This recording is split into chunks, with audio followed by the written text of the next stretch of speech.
तुम्हारी राज सत्ता है, वहां तक की धरती संकल्प करके पलट दूंगा, अभी समाप्त कर दूंगा पूरी सत्ता तुम्हारी। जैसे गरजे परशुराम जी, सारे सभा थर थर कांपने लगी। जनक जी महाराज, सुनैना मैया, सीता मैया डर गए। जितने राजा आए थे जिनसे धनुष हिला नहीं था राजाओं से, वो राजा, एक राजा अपने बगल के राजा से बोला, हमको पता था ये, हम जानते थे ये होने वाला है, तुम क्या समझते हो हम धनुष नहीं तोड़ सकते थे? मेरे में बल नहीं है। हम जानते थे कि टूटने के बाद ये बवाल यहां होने वाला है, इसलिए हम गए, चुपचाप नाटक करके चले आए, कौन आफत में पड़ेगा। दूसरा बोला, तो क्या हम कमजोर हैं? कहां, हम जानते थे कि बाबा जी आने वाले हैं। पूरी सभा कांप रही है और सबको भयभीत देखकर श्री परशुराम जी के आगे मेरे रघुनाथ जी ही स्वयं आके खड़े हो गए और आकर कहे, प्रभु यहां दर्शन करिए। राम जी नहीं बोले कि मैंने तोड़ा है, राम जी क्या बोले, नाथ शंभु धनु भंजनिहारा, नाथ शंभु धनु भंजनिहारा, होई केउ एक दास तुम्हारा, होई केउ एक दास तुम्हारा, आय सुकाह कहिय किन मोही, आय सुकाह कहिय किन मोही, सुनी रिसाए बोले मुनि कोई, सुनी रिसाए बोले मुनि कोई, सुनी रिसाए बोले मुनि कोई। श्री राम जी ने जाकर प्रणाम करके ये नहीं कहा कि मैंने तोड़ा है, क्या कहा, हे प्रभु इस धनुष का भंजन करने वाला अवश्य होई ही केउ एक दास तुम्हारा। राम जी कहते हैं इस धनुष को तोड़ने वाला प्रभु अवश्य आपका कोई दास होगा। अब यहां दर्शन करिए, ये नहीं बोले मैं तोड़ रहा हूं, और आगे की पंक्ति कह के राम जी ये कहना चाहते हैं कि वो दास सामने खड़ा है। राम जी मूल रूप से कहना चाहते हैं कि इतना बड़ा कार्य जब तक आपका आशीर्वाद नहीं मिलेगा तब तक कोई करने वाला नहीं है। आपका आशीर्वाद किसको मिलेगा, तो जो आपका दास होगा। ये आपके किसी दास ने किया है प्रभु, कहिए क्या आज्ञा है मेरे लिए। अब इस बात से राम जी कहना चाहते हैं कि वो दास और कोई नहीं, मैं हूं, कहिए क्या आज्ञा है मेरे लिए। लेकिन क्रोध में छोटी छोटी बात भी समझ में नहीं आती है। परशुराम जी बोले, राम जिसने शिव के पिनाक का भंजन किया है वो मेरा सेवक नहीं, शत्रु है, शत्रु। निकाल करके बाहर करो उसको, जिसने तोड़ा है अपने आप बाहर निकल जाए, नहीं तो जितने राजा हूं आए हैं सबको मार दूंगा। न तो मारे जय हहीं सब राजा। अब जब परशुराम जी ये बोले कि यदि तोड़ने वाला सामने नहीं आया तो सबको मार दूंगा, अब राजा कांपने लगे। एक राजा बोला, बताओ राम जी को सीधा सीधा बोलना चाहिए मैंने तोड़ा है, मैंने तोड़ा है। जाकर बात घुमा दिए हैं कि आपके किसी दास ने तोड़ा है। बाबा जी समझ ही नहीं पा रहे कि वो दास सामने ही खड़ा होकर बोल रहा है। बताओ। एक राजा ने कहा, एक काम करो, तुम जाके परशुराम जी को बता दो। उस राजा ने कहा, अच्छा हम जाके बता दे। बाबा जी कही रहे हैं जो तोड़ा है अपने आप लाइन से बाहर निकल आवे। अब तुम कही रहो कि हम जाके बता दें। हम जैसे बताने के लिए लाइन से बाहर निकलेंगे और आप पहुंचने के पहले हमको मार डालेंगे। राजा ने कहा मरेंगे तो सब मरेंगे, हम अकेले मरने वाले नहीं है। राम जी खड़े हैं बेचारे। अब राम जी सोचे कैसे बतावे आपको कि किसने तोड़ा है। लक्ष्मण भैया आकर राम जी को प्रणाम किए, कहें भैया लेट मी ट्राई, आज्ञा करिए तो एक बार मैं समझाऊं इनको। लक्ष्मण जी आए और गोस्वामी जी की लेखनी का कमाल दर्शन करिए। सुनी मुनि बचन लखन मुस्कान। अच्छा आप बताओ, कोई आदमी बहुत क्रोध में हो और उसके सामने कोई जा करके तो क्या होगा? क्या होगा? कहिए कहिए। उसका क्रोध और भड़क जाएगा। गोस्वामी जी कहते हैं लक्ष्मण जी जाके परशुराम जी के आगे मुस्कुराने लगे। हम मुस्कुरा कर बोले कि नमस्ते। ये बताइए, आप धनुष टूटने के बाद ही आए हैं ना? मतलब इसका मतलब धनुष टूटने पर आप आ जाएंगे। तो हमको ये बताइए, हम जब छोटे थे तो रोज एक धनु ही तोड़ देते थे। हम बचपन में बहुत धनु ही तोड़ी लड़िकाई, लेकिन उस समय तो आप किसी दिन भी नहीं आए थे। हम रोज एक धनु ही तोड़ते थे, आप कभी नहीं आए। लगता है स्पेशल धनुष था। हाँ, यही धनु पर ममता के ही हेतु, इस धनुष पर इतना प्रेम क्यों है आपका? परशुराम जी कमर में से निकाले फरसा, बोले रे रे नृपबालक, तू नहीं बोल रहा है, तेरा काल तेरे मुख से बुलवा रहा है।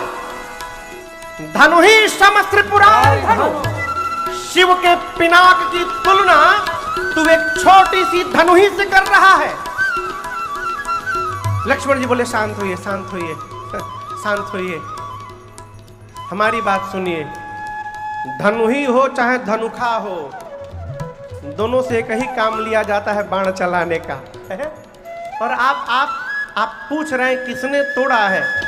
मैं बता रहा, मैंने सब देखा है। आपको बताऊं, वो धनुष केवल ऊपर से पॉलिश किया गया था, ऊपर ऊपर चमक रहा था, भीतर से एकदम खोखला हो गया था। मेरे भैया ने केवल छुआ और छूने से ही टूट गया। छुअत टूट रघुपति ही न दोषु, भैया का कोई दोष नहीं है, भैया ने छुआ टूट गया। परशुराम जी बोले तू जानता नहीं है मुझे, बाल ब्रह्मचारी अति क्रोधी, मैं बाल ब्रह्मचारी हूं, मैं बहुत क्रोधी हूं। केवल मुनि महात्मा मुझे जानते हैं, मैं विश्वास हो अपने गुरु जी से पूछ लो। ये फरसा देख रहे हो? लक्ष्मण जी बोले देख रहे हैं। परशुराम जी बोले इसी फरसे से धरती को 21 बार क्षत्रिय विहीन किया हूं। कितनी बार? 21 बार। 21 बार बालक जानकर तुमको छोड़ के रखा हूं अब तक। लक्ष्मण जी बोले मैं बहुत भाग्यशाली हूं, आज मैं बहुत भाग्यशाली। परशुराम जी बोले ये दूसरा ट्रैक कहां से पकड़ लिए? भाग्यशाली कैसे हो तुम? लक्ष्मण जी बोले जीवन में पहली बार ऐसा कोई वीर मिला है जो अपनी प्रशंसा अपने मुख से कर रहा। सबकी प्रशंसा तो जगत करता है, आप अपनी प्रशंसा स्वयं करते हैं। लेकिन हम अपने बारे में बताएं, हमको कुम्हड़े की बतिया ना समझिएगा जो तर्जनी देख के डर जाएंगे। हमारे कंधे पर भी धनुष बाण है। परशुराम जी निकाले युद्ध करो। लक्ष्मण बोले नहीं, यही तो बात है। मैं जिस कुल से आता हूं, मेरे कुल में देवताओं पर, ब्राह्मणों पर, भगवान के भक्तों पर और गौ मैया पर, इन 4 पर प्रहार करना वर्जित है। हम इन 4 से युद्ध नहीं करते। परशुराम जी बोले कैसे धनुर्धारी हो युद्ध नहीं करोगे? क्यों नहीं करोगे? लक्ष्मण जी बोले अच्छा मान लीजिए हम आपसे युद्ध करें और हमने आपको युद्ध में मार दिया। परशुराम जी बोले क्या बोले? मान लीजिए यदि आपको मार दिया तो आप ब्राह्मण हैं, ब्रह्म हत्या का पाप लगेगा मुझे। और यदि आपसे युद्ध में हार गया तो रघुवंशी होकर युद्ध में पराजित हो जाना, ये मेरे कुल पर कलंक लग जाएगा। जीतूंगा तो ब्रह्म हत्या का पाप, हारूंगा तो कुल में कलंक। अब आप कहिए नुकसान आपका है कि हमारा है? युद्ध करने गया तो केवल मेरा नुकसान है, इसलिए हम आपसे लड़ेंगे नहीं। परशुराम जी विश्वामित्र जी से बोले, ये तुम्हारा कौशिक सुनहु मंदु यह बालक, कुटिल काल बस निज कुल घालक। ये तुम्हारा जो चेला है गोरा, जितना गोरा है भीतर का उतना काला है। ये मीठा नहीं बोलता। राम जी परशुराम जी को शांत कर रहे हैं, तब तक लक्ष्मण भैया फिर फुलझड़ी छोड़ दिए। बोले इतना ही प्रेम था तो किसी को बुला कर जुड़वा लीजिए। परशुराम जी बोले देखो फिर बोला ये। राम जी बार बार संभाल करते हैं। अब परशुराम जी लक्ष्मण जी पर क्रोध नहीं करते, अब राम जी पर क्रोध करते हैं।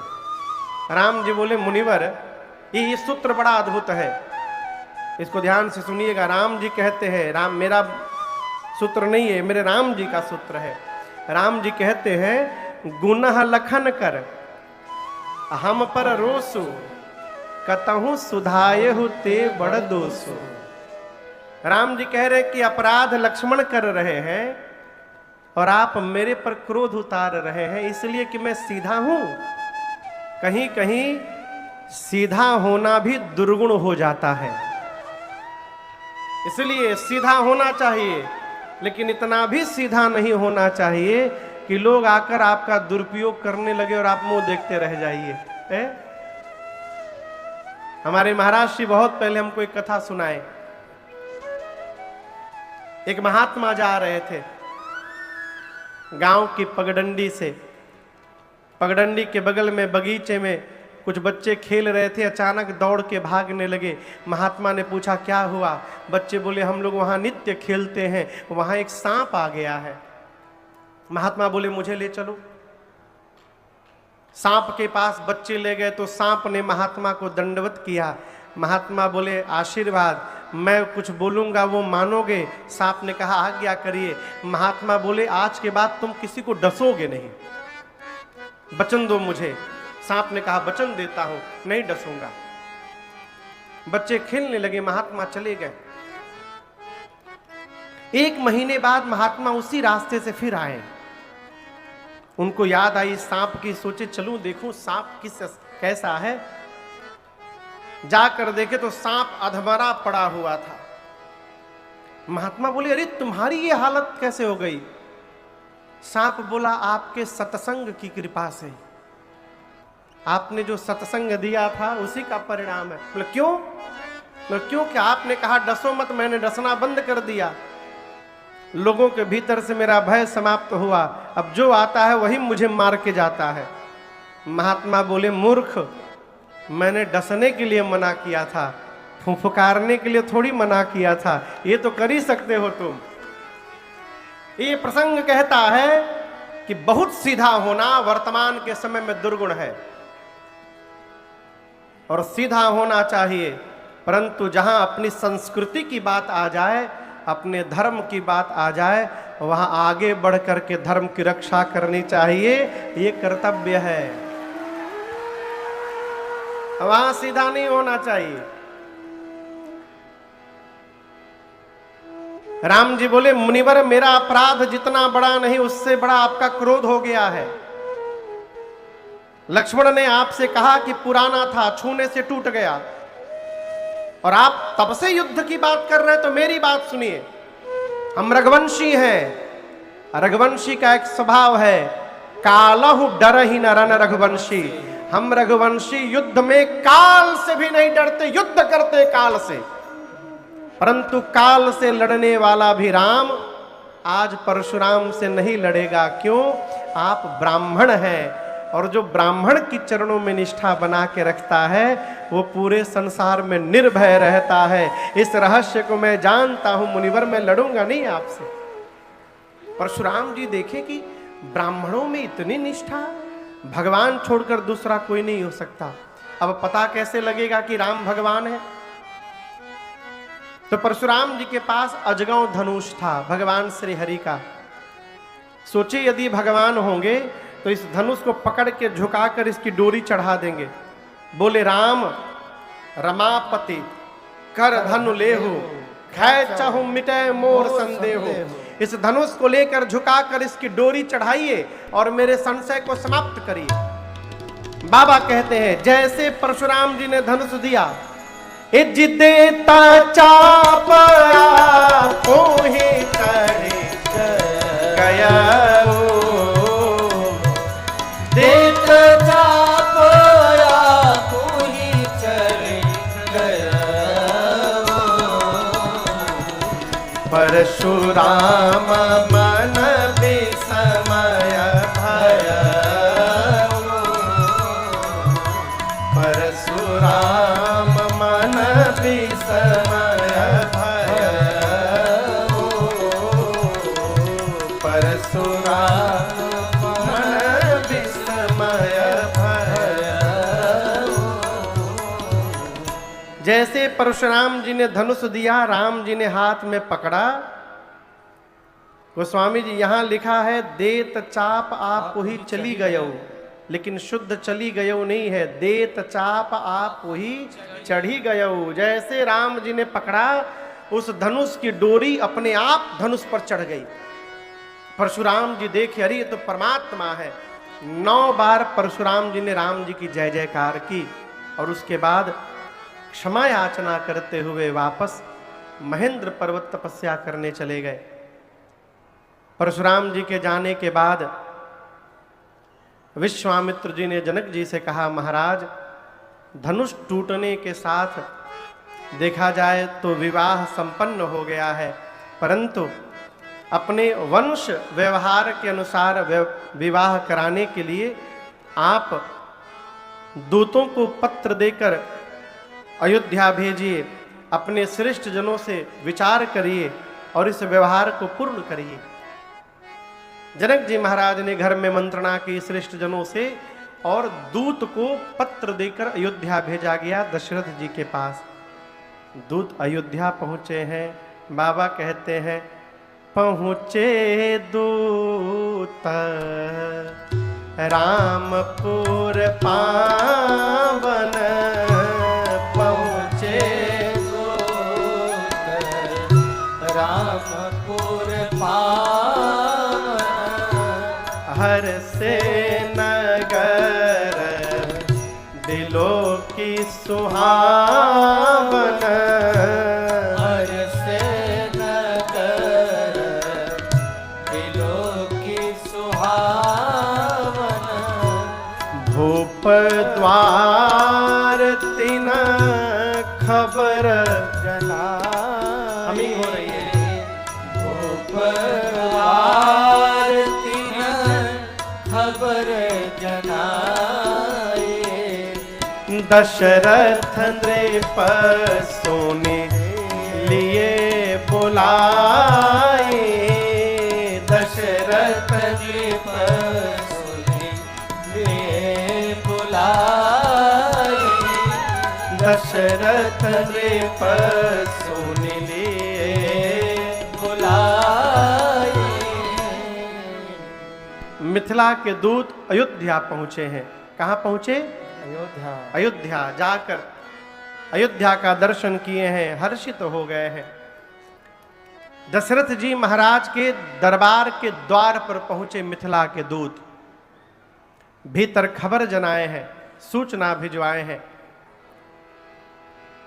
महाराज सुने तो तुरंत बुलवाएं और बुलवा करके दूतों से पूछे आप मिथिला से आए हैं? मिथिला के दूत कहते हैं राजन दूत हई हम जनक राज दरबार के, ई चिट्ठी बा सरकार के ना, राजन दूत हई हम जनक राज दरबार के, चिट्ठी बा सरकार के ना, राजन दूत हैं हम जनक राज दरबार के, चिट्ठी बा सरकार के ना। राजन दूत हैं हम गाइए जनक राज दरबार के, चिट्ठी बस सरकार के लाए।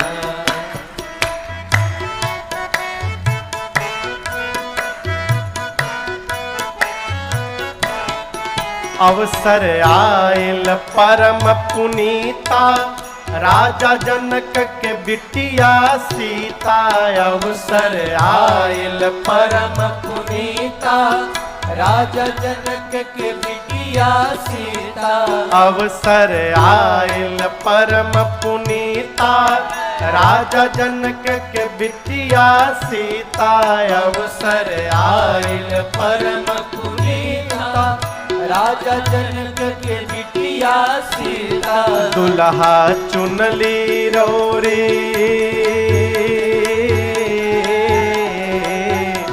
वो दुल्हा चुनली रौरी, बड़कू राजकुमार के। चिट्ठी बा सरकार के नाम, वो दुल्हा चुनली रौरी, बड़कू राजकुमार के। चिट्ठी बा सरकार के नाम, राजन दूत हैं हम जनक राज दरबार के, चिट्ठी बा सरकार के नाम।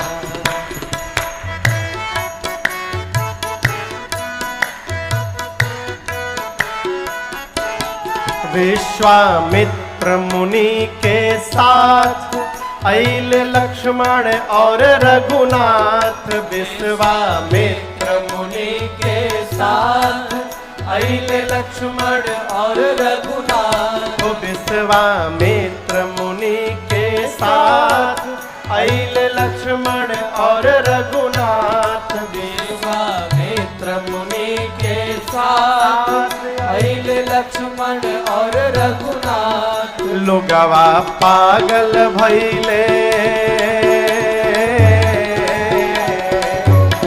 वो लोगवा पागल भइले, जोड़ी जुगल निहार के। चिट्ठी बा सरकार के नाम, वो लोगवा पागल भइले, जोड़ी जुगल निहार के। चिट्ठी बा सरकार के नाम, राजन दूत हैं हम जनक राज दरबार के, चिट्ठी बा सरकार के नाम।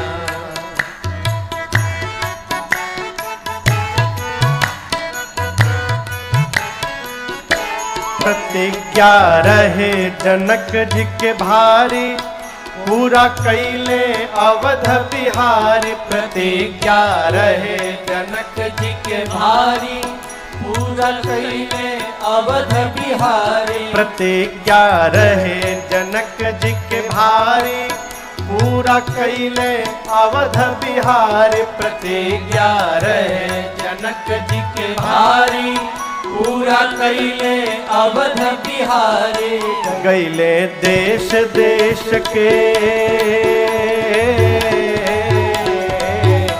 हो गैले देश देश के, राजा हवा हार के। चिट्ठी बा सरकार के, हो गैले देश देश के, राजा हवा हार के। चिट्ठी बा सरकार के, राजन दूत हैं हम जनक राज दरबार के, चिट्ठी बा सरकार के।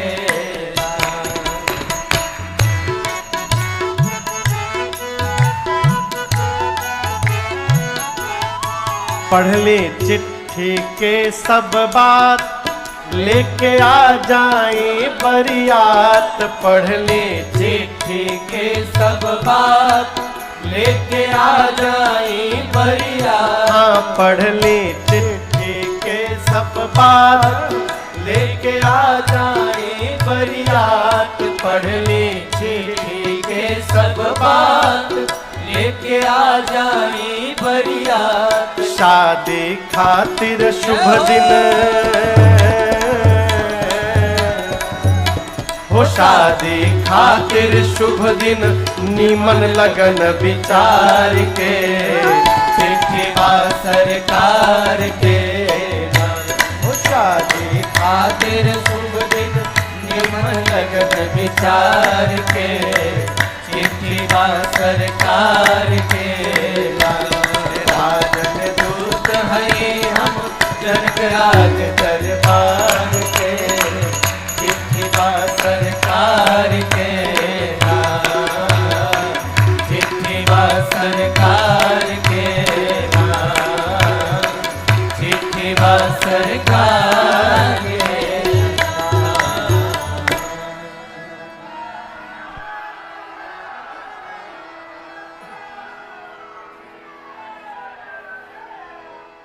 बस बस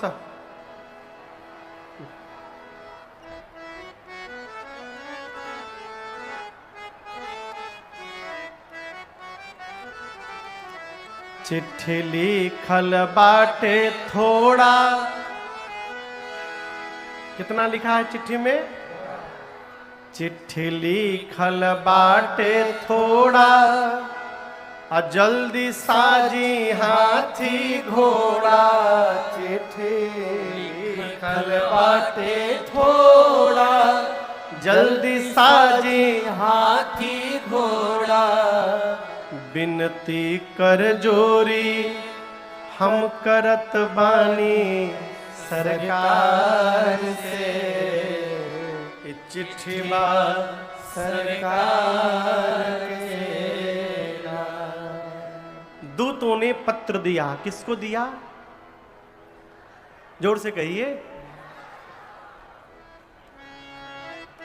दशरथ जी महाराज किसी एरिया के काउंसिलर नहीं है, न किसी प्रदेश के सीएम है, चक्रवर्ती सम्राट है महाराज श्री दशरथ। कौन है? चक्रवर्ती महाराज। मर्यादा तो ये कहती है कि दशरथ जी अपने सिंहासन पर बैठे रहते और जो नीचे मंत्री लोग हैं ये पत्र लेते और ले जाकर महाराज को देते अथवा बांच करके सुनाते। लेकिन यहां दर्शन करिए, जैसे दूतों ने कहा हम मिथिला से आपके लिए पत्र लेकर आए हैं, महाराज मंत्रियों को नहीं बोले मुदिता महीप आप उठिली ने। महाराज स्वयं अपने सिंहासन से उतरे और जाकर दूतों के हाथ से महाराज ने पत्र लिया, स्वयं लिया। और केवल लिया नहीं, वहीं खोल करके महाराज पढ़ना प्रारंभ कर दिया। बारी बिलोचन बाचत पाती। यहां दर्शन करिए, महाराज मन में पढ़ रहे हैं, लेकिन पढ़ने के साथ क्या हुआ? बारी बिलोचन, आंख से झरझर अश्रु निकलने लगे। बाचत पाती, पत्र पढ़ने के साथ प्रेम अश्रु निकल पड़े। पुलक गात, एक एक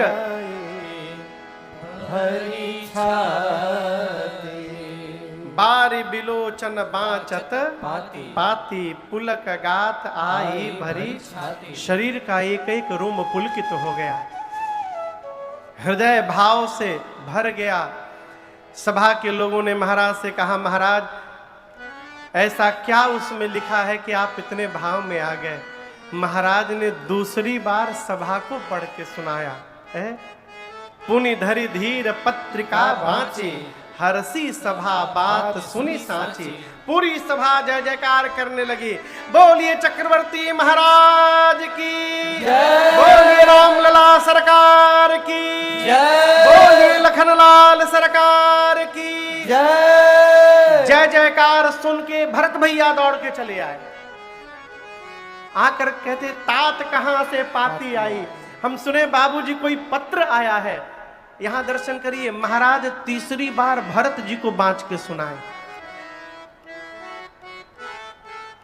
अब तो पत्र लिखने की विधा समाप्त हो गई, अब तो मैसेज आने लगा।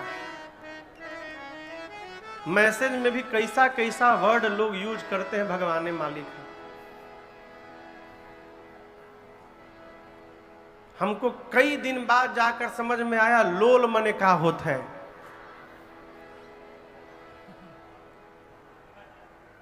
सही बता रहे हैं, मैसेजों में कई बार लोल लिख के आता था, LOL। हम इसे लोल कहे लिखा है भाई? ये आपको पता है लोल मने? हाँ। पहले लोग पत्र दिया करते थे, पत्र पढ़ा जाता था, ऐसा लगता था कि लिखने वाला सामने खड़ा होकर के बोल रहा है। थोड़ा कम करिए, कर्कश लग रहा है पूरा। महाराज तीसरी बार भरत भैया के लिए पढ़े और उसके बाद दूतों को बगल में बिठा लिया महाराज ने और कहते हैं, हे भैया, भैया कहू कुशल दो बारे, क्या तुमनी के निज नयन निहार। एक बात मैं आपसे कहूं, बोलूं? कहिए। भगवान को नियम में न बांधिए, भगवान को प्रेम में बांधिए। जब बहुत नियम हो जाते हैं ना तो भगवान घबरा जाते हैं। भगवान जहां प्रेम बढ़ गया, नियम अपने आप समाप्त हो जाएगा। नियम रहेगा तो प्रेम नहीं रहेगा, इस बात को ध्यान से समझिएगा। प्रेम रहेगा तो नियम नहीं रहेगा, कोई नियम नहीं। भक्तों के लिए भगवान का कोई नियम नहीं है। राम जी की भक्ति राम जी नहीं देते, राम जी की भक्ति कौन देता है? जोर से कहिए, शंकर भगवान। ये बात राम जी कहे, शंकर भजन बिना नर भगति न पावई मोर। राम जी कहते हैं बिना भगवान शंकर का भजन किए मेरी भक्ति मिलने वाली नहीं है। लेकिन आप देखिएगा मानस जी में कई जगह राम जी ने खुदे भक्ति दे दी है। किसको दे दिया हो? हनुमान जी को दे दिया, केवट भैया को दे दिया है, शबरी मैया है, और किसको दिया हो? जटायु जी महाराज को दे दिया। अविरल भक्ति मांग बर गीत गयो हरिदाम। ये क्या है? प्रेम के कारण। इसलिए नियम में न बांधा जाए भगवान को। एक आदमी अपने मित्र के घर गया, जाकर देखा सुबह 7 बजे उनके मित्र आरती उतार रहे थे ठाकुर जी के। 7 o'clock in the morning आरती उतार रहे थे। ये जाके खड़े हो गए पीछे। आरती उरती हो गई तो पूछे कि आप क्या कर रहे थे? बोले मैं आरती उतारा था। रोज सुबह 7 बजे, 7 बजा की घंटी बजना शुरू, मैं 7 बजे रोज आरती उतारता हूं, पूजा करता हूं 7 बजे। बोले ओहो, रोज? हाँ रोज करता हूं, रोज। उसने पूछा मैं तो 7 बजे करता हूं, तुम कितने बजे पूजा करते हो? बोले मैं भगवान की पूजा नहीं करता, मैं भगवान को प्रेम करता हूं। आप घड़ी देखकर पूजा कर सकते हैं, लेकिन घड़ी देखकर प्रेम नहीं किया जाता है। 7 बज गया, 7 बज गया, आधा घंटा प्रेम करना है। इसके बाद अगला प्रेम दिन में 12 बजे। कहो फिर रात का प्रेम जाड़े में 7 बजे, गर्मी में 9 बजे। ऐसा होता है क्या? महापुरुष गाते हैं, प्रेम वालों ने कब वक्त पूछा, प्रेम वालों ने कब वक्त पूछा, किसकी पूजा हो तुम करते प्यारे, किसकी पूजा हो तुम करते प्यारे। यहाँ पल पल होती है पूजा, यहाँ पर हो यहाँ पल पल होती है पूजा। बहुत बिजी हूँ, सिर झुकाने की फुर्सत नहीं है। यहाँ पल पल होती है पूजा, सिर झुकाने की फुर्सत नहीं है। ये तो प्रेम की बात है ओ, बंदगी तेरे बस की नहीं है। ये तो प्रेम की बात है ओ,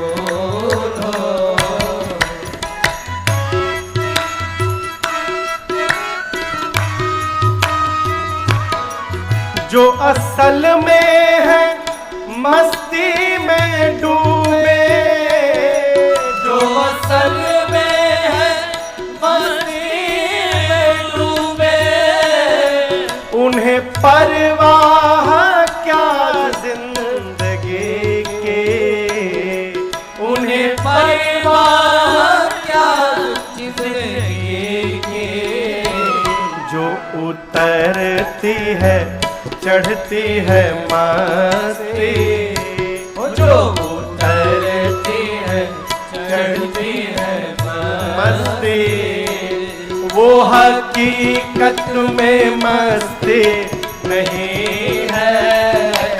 जो उतरती है चढ़ती है मस्ती, वो हकीकत में मस्ती नहीं है। ये तो प्रेम की बात है ओ, बंदगी तेरे बस की नहीं है। बंदगी तेरे बस की नहीं है। अरे बंदगी तेरे बस की नहीं है।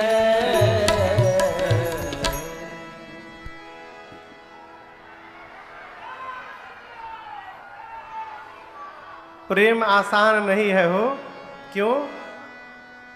सिर दे कर होते हैं सौदे। प्रेम में आशिकी इतनी सस्ती नहीं है। प्रेम में सारा नियम समाप्त। क्यों कह रहा हूं? जो आए हैं वो दूत हैं और दशरथ जी महाराज चक्रवर्ती सम्राट हैं, लेकिन राम के प्रेम के कारण नियम समाप्त हुआ और उन दूतों को महाराज ने अपने बगल में बिठाया। बगल में बिठाकर दशरथ जी पूछते हैं, भैया कहो कुशल दो वारे। हे भैया, मेरे दोनों बच्चे कुशल हैं ना? आप लोग अपनी आंख से उनको देखे हैं? तुमनी के निज नयना निहारे। महाराज इतने व्याकुल हैं, कहते कि मैं बताता हूं कैसे हैं वो। विश्वामित्र गए थे, उनके पीछे पीछे साथ में होंगे, दो होंगे, एक सांवले होंगे, एक गोरे होंगे, हाथ में धनुष बाण लिए होंगे उनके साथ में। वही दोनों मेरे बच्चे हैं। कुशल है न दोनों? ये बताइए, जनक जी महाराज मेरे बच्चों को कैसे पहचान गए? कहो विदेहा कवन विधि जाने, सुनी बचना दूत मुस्का। महाराज पूछे कि श्री जनक जी महाराज मेरे बच्चों को कैसे पहचान गए? दूत बोले, महाराज सूर्य को परिचय की आवश्यकता नहीं होती है। सूर्य के आने के बाद अंधकार भाग भाग कर सूर्य का परिचय देता है। आज आपके राम के प्रकाश के आगे सूर्य का प्रकाश भी धूमिल पड़ गया है। महाराज जनक, क्या आज संसार में ऐसा कौन है जो आपके बच्चे राम को नहीं जानता है? राम के जश प्रताप के आगे पूरा जगत नतमस्तक हो गया। जिस कार्य को कोई नहीं कर पाया उस कार्य को आपके राम ने करके दिखा दिया है महाराज। दशरथ जी महाराज सुने इतने गदगद हुए, गले से हीरे की माला निकाल कर दूतों पर लुटा दिए। जैसे लुटाया महाराज ने, दूतों ने माले को उठाया, सिर पे लगाया और ले जाकर महाराज के चरण में रख दिया। कहा महाराज हम मिथिला से आए हैं, हमारी मिथिला में बेटी के घर का पानी पीना भी पाप कहा गया है, हम आपसे कुछ लेने नहीं आए हैं महाराज, हम आपको बताने आए हैं केवल। महाराज बोले बेटी तो जनक जी की है ना, आपकी तो बेटी है नहीं। दूत बोले सत्य कहा, किशोरी जी तो जनक जी की बेटी हैं, लेकिन आपको जो नहीं पता महाराज